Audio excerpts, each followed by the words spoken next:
Welcome, and I am glad you will show up. I hope this will be an interactive session and that everyone will get something out of it. And most importantly, this will be the last time we are meeting. Whether physically, and you can take a year, and digitally, make sure I see you active. Yes? As ISAC, we need more youth involvement. I have set the pace for you. I'm a very young youth. So, I am very young. You don't have to look at my age. But this is good. I see a good number of ladies and a good number of men. But this is good. This is positive. So today, our main theme is internet governance, and we want to take it from the youth perspective. So it's an interactive session, so I'll ask a lot of questions, and I'm hoping our hosts who will do the same, our presenters, because I want us to talk. I want to get your perspective, because after this meeting, we're going to do a small report, and we want to say, I'm bad with names, so let's say we want to say parents thought this about this, what internet governance is, or what should be done to make the youth more included in the internet or in internet governance, both at the local and the international level. So if you want to say something, because we're also streaming this to Facebook, I saw Digital Grassroots Facebook page. We're going to be given the links to the Twitter right now. And we're also streaming this to the Geneva office. So look, don't pick your nose so you can things under the air. But that's on a serious note. We're also streaming it online. It's a good platform. So be interactive, give your opinions. There is no right or wrong opinion. Everything you have to say matters. All right. What is internet governance? Anyone? What do you think? What's the first thing that comes to your mind when you think of internet governance? And then it picks up. Elsa?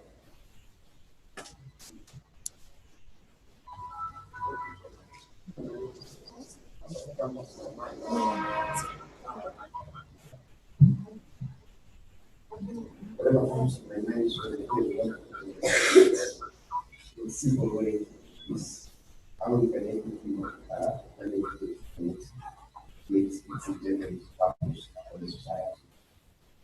Thank you. Internet management in two words as described. Someone else? Someone else? Come on, guys. The lady at the corner.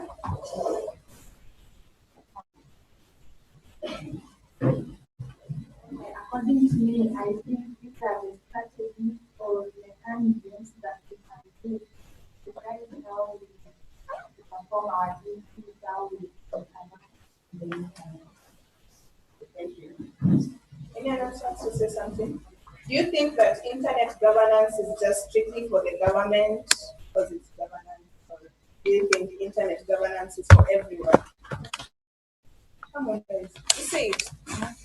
For everyone. Is it a responsibility just for the government? It's a responsibility for everyone. That is good because once this issue was introduced back in 2002, 2005, the main issue of contention was the word governance. And they said because it's governance, it means the government. So it's the responsibility of the government to handle matters on the internet. But that's not the case. If you dig a little bit into the internet development, you'll learn that internet, during its inception, it was actually privately owned and privately run by a few universities in the US.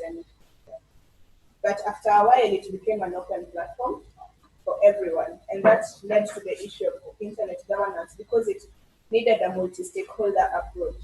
By multi-stakeholder approach, I mean everyone who uses the internet is important in determining how the internet should be used and how it should not be used. That means that the government has a role to play.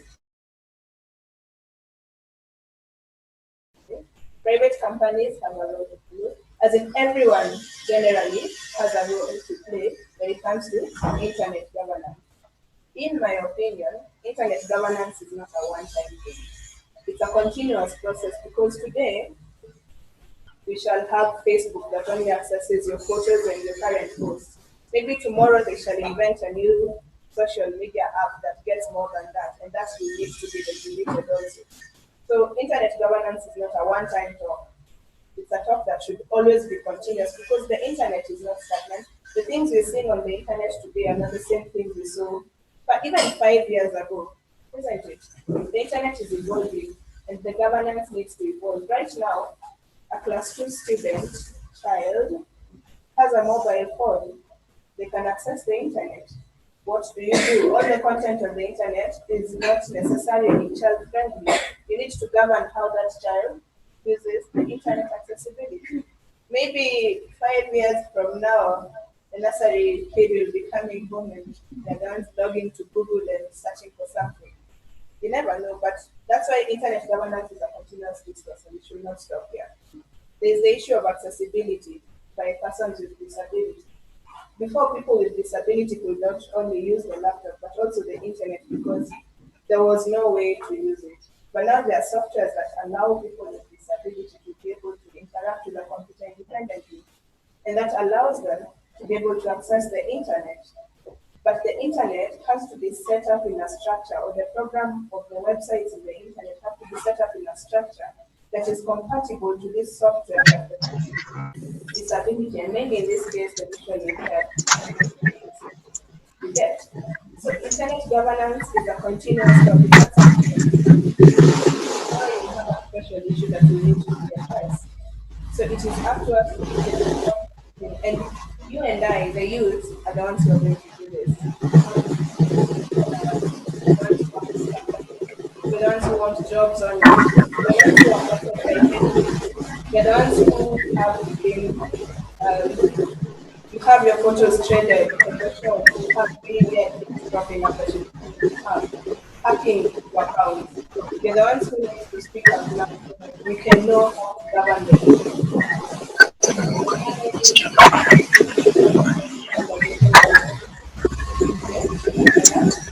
so, this is good for us as then we have an interactive session in the afternoon for question and answer, opinions, evaluations, and all that. And that's it. I want you to tell us if you read the document, there are several definitions of intellectual satisfactory. Secondly, what role will the youth play in internet governance? These are questions I want you to just ask yourself. What role do the youth play? First of all, should youth in themselves be considered as stakeholders? I mean, should be acknowledged as governance, stand out as stakeholders. Yeah, basically. And I hope we're going to have an enjoyable interaction. Yes, and I will lunch and we shall have 4 o'clock tea. So stick around to the question. Right?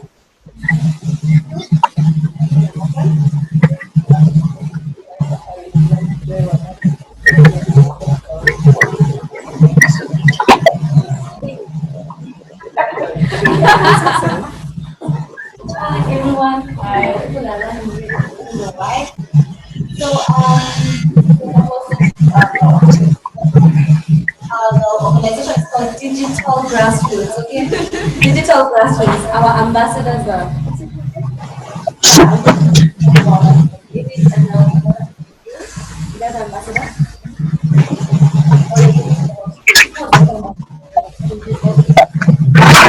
Awesome. I'm so happy that you were able to come. This was our first time. The organization did not start a long time ago, but we are already moving on to two. The organization started in August. So let me give a little background to Digital Grassroots. So Digital Grassroots is a youth network. Our first meeting was actually on the floor in Geneva. Yeah, yay. So, so we started on the floor. So what do we do? Digital citizenship. Digital citizenship is how do you use the internet? Are you connected? Are you able to use the internet? That's basically what digital citizenship is. I think all the ambassadors went through this a lot and they did a lot of interviews, and I think they learned a lot. So how do we do this? We created a course by ourselves. The internet literacy course by ourselves, and when we created the course, we decided like, why do we have a course? We need to use it to teach people. So we got a bunch of people and started teaching them. So the other thing we do, we engage in youth policy. Now youth like you, we take youth like you and we engage them in policies in internet governance. I know this word keeps being repeated, internet governance. Just think of it as how is the internet managed, who manages it, governments, civil society. Civil society is organizations like digital grassroots. Just organizations are just networks of people who come together and decide we need to do something about the internet and how it works nowadays. We need to create a healthier internet. And the other thing we do, we are a group of activists too.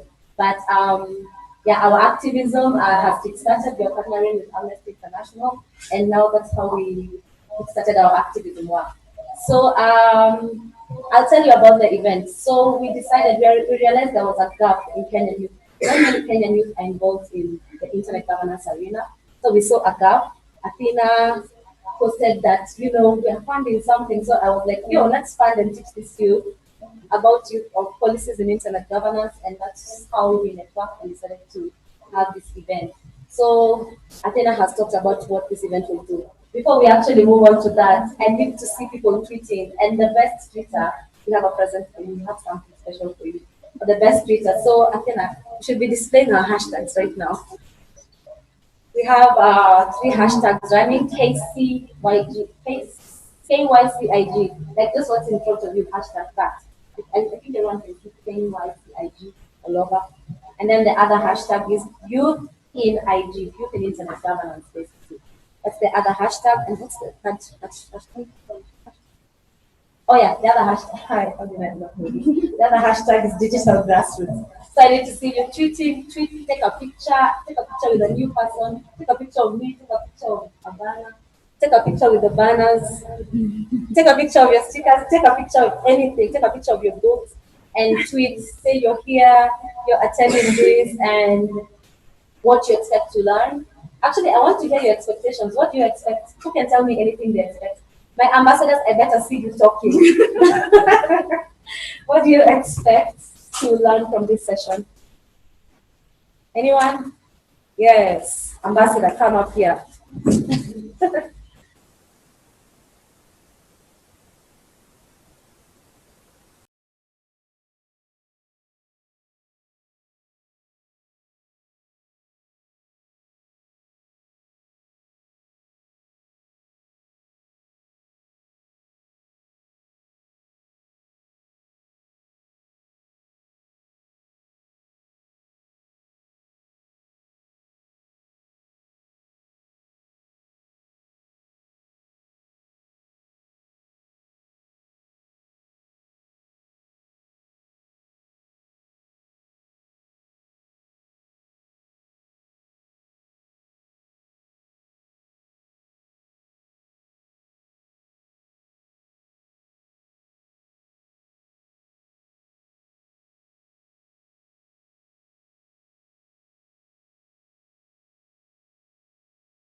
Basic 875 applications from across the globe, and we only selected 100 because it was such a competitive application. Everyone wanted to be an ambassador, and I think we can select. Imagine the vice president, I'm in Kenya, and we selected 10 only. Yeah.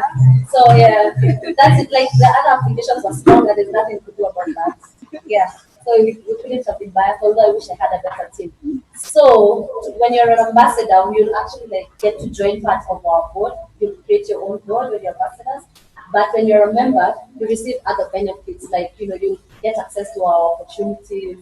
We'll share our opportunities with you. You'll receive certificates for taking our short courses. We'll invite you to our events. I don't know, we'll just connect you to to opportunities. We'll be able to write blogs and we'll recognize them on our website. We'll credit them to you. You'll be able to participate in our fun activities that we do. Our ambassadors will tell you more about them. Now, to become an ambassador is someone who really works with us on a closer level. There's someone who can, there are people who can speak for digital grassroots. So, if you want to apply to be an ambassador, we've already accepted the second cohort, unfortunately, so you can only apply for the third cohort.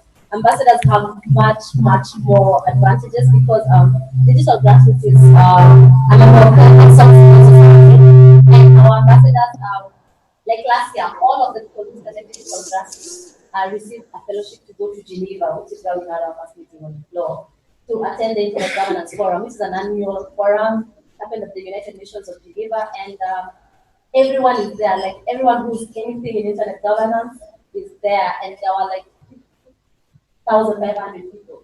So those are the advantages of that. Some of the advantages our ambassadors get. So like we actually submit their names and they will be selected because their work ethic has been proven. First of all, they were like they've gone through several application processes, travel fellowships. Like you get so many things when you're not when you're will still like select you to become our ambassador when you apply for it. But you have to apply either way because many people apply and we reject some unfortunately. So yeah. But that doesn't speak to your leadership skills or anything. So that's how you become a member. But since you've all signed up in that registration form, I'm going to send you all emails with a link on how you can become a member before you apply for our next cohort, which will be going out in August. Because now we are about to take on cohort 2. So, and also integrate our new ambassadors. Mm, what else do you expect? Okay, let me come Okay, so I expect to learn more ways of engaging our community in internet governance, especially after the World Digital Grassroots program. So now when we go back, how else can we engage our community? Okay, that's fantastic. I'll speak more about that as we go in the afternoon session. I'll tell you like what we'll be doing when we have the interactive session there because our time is running out. It's time to have some tea. I'll just take as then you'll also okay, I'll just take the last two. And we'll see. And I have one expectation and to understand the impact of internet and internet governance towards the youth. Okay, that's good. So I hope you will learn that. If you don't learn that, see me in private, okay? Yeah.